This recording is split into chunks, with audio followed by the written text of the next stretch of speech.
feel like giving up sometimes. We all go through times where we feel like God is 1,000,000 miles away, but we don't have any idea what he's doing when we're tired, when we're weary, when we think we just can't go on. Living through a season of struggle that doesn't seem like it's ever going to end. Walking through a trial that you have to endure, and it causes you to wonder if you can take the next small step of faith.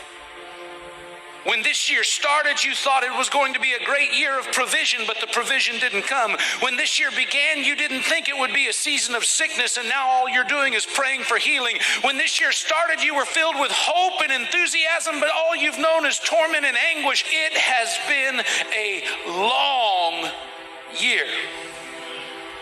It's a year where you've struggled in your business. It's a year where maybe you've struggled in your home or your marriage. It's a year in which the things that you thought you would never see happen, not only did they happen, but they keep happening over and over and over again. First, you cannot give up. Dozens of Christian churches that have been destroyed since May 3rd when these riots began. And you have hundreds and thousands of people, I think we're almost up to 9,000 right now, who have been displaced, Christians who have been displaced because of this violence. Regardless of how they frame it, whether it's ethnic violence or anarchist, it seems to always be that the Indian government is overlooking and even in some cases encouraging violence against Christians in India. Institution across the world showing roughly 90,000 Christians were killed last year because of their faith. Amy Kellogg is live from Milan, Italy with more for us now. Amy?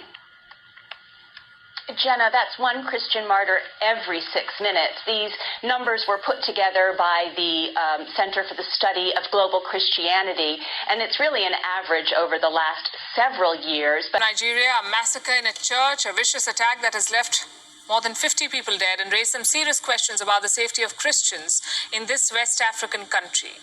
First, let's tell you what happened. On the 5th of June, a Catholic church in the town of Owo was about to conclude the Sunday Mass. Hundreds of worshippers were in attendance. Persecution in China and Myanmar in attempts to quash dissent.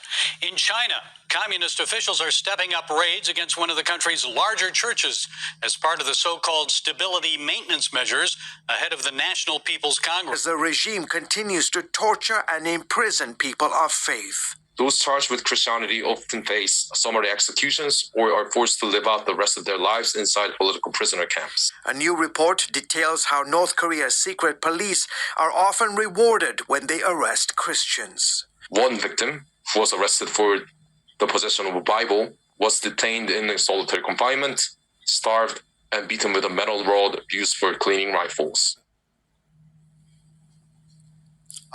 Pretty alarming. According to Open Doors, North Korea is the most dangerous place in the world to be a Christian. Some 75,000 North Korean Christians are reportedly in prison camps across the country. In Nigeria, the study conducted by the International Society for Civil Liberties and Rule of Law found last year 5,068 Christians were killed in Nigeria and more than 3,000 others were kidnapped. In the first 3 months of this year, more than 1,000 of the faithful have been killed. Let's begin this half hour in Israel amid growing concerns about violence against Christians. Recently, for at least the second time in a month, a number of ultra-Orthodox Jews publicly confronted Christians and Messianic believers. The most recent happened outside a Hebrew worship event in Jerusalem. As CBN Middle East correspondent Julie Stahl reports, this time the hostility also led to physical attacks. Christians are under attack in Britain. They're being bullied. We are a Christian country. Even millions of people who don't actively go to church every Sunday would describe themselves loosely as Christian. But when they have a view that children shouldn't be taught that there are 100 genders, that teachers should help recommend genital mutilation for children, they are now seen as aggressive and offensive religious fundamentalists, and that is wrong. Sensible teachers who stand up against this lose their jobs and face financial ruin. Parents are demonized and stigmatized. Why? Simple, isn't it? Nobody is afraid about offending the Christians. They're an easy, mild-mannered target. They're easy to bully.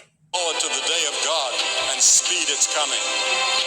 We know that the whole world is not going to be saved, but coming out of the world are going to be people who will be saved. Because we look for a new heaven and a new earth as God has promised. And we live boldly for Him in the context of our lives today. The Bible says there's a day coming when God will shake the heavens and the earth.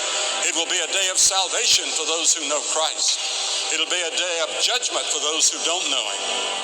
Are you prepared?